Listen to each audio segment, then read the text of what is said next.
What's up, guys? It's Kevin with Kevin's Woodworking. I know you haven't seen me in a long time. The reason for that, I don't know if you know, but if you do, we run a family-owned and operated food truck, Big Boys Bistro. It's been going crazy, keeping us really busy.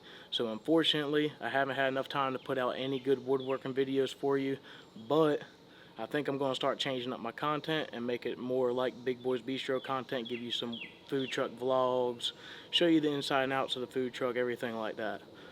But yeah, guys, just wanted to let you know that I've been feeling horrible for not posting any videos for you, but like I said, I just unfortunately haven't had the time to do so. So I hope you guys like this and like the way this channel is going to turn into.